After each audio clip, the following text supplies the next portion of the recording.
Leave aside that, not even close to Hazrat Umar radiallahu anh. Umar bin Khattab, mashallah, he was so successful that he expanded the Muslim empire, mashallah. And if you read his seerah, you will find the example how a Muslim leader should be. Unfortunately today, none of the Muslim leaders, we have about 56 to 57 countries in which majority of the people are Muslims. In some country 100%, some more than 95, some more than 90, some more than 50%. There are about 57 countries in the world out of a little bit more than 200 countries. That be more than 27% of the countries in the world. There are countries in which Muslims are in majority. Unfortunately, none of these leaders are anywhere close to Umar al-Khattab radiallahu anh. Nowhere close.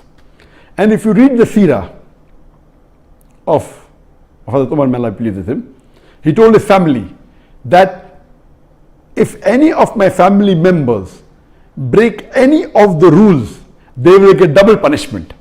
Because the family of a Caliph should be following the rules much more than others. If they break any rule, they will get double punishment. And you have several examples. Unfortunately, we find today that most of the Muslim leaders, they are more, as the sister rightly asked the question, that most of them are corrupt, most of them are dishonest, they are involved more in making money for themselves, unfortunately.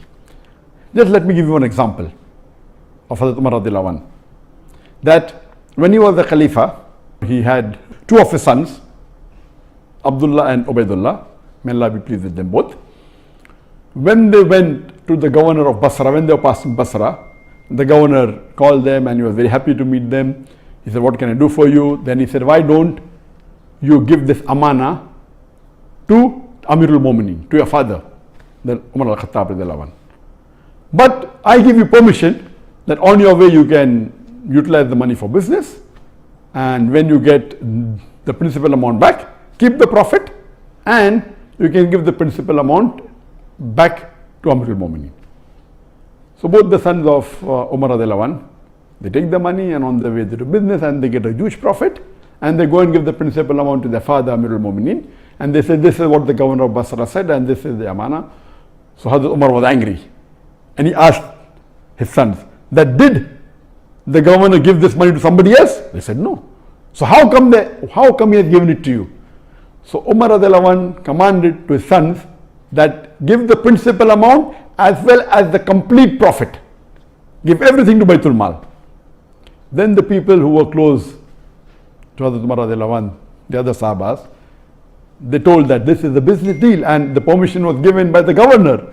So what is their fault?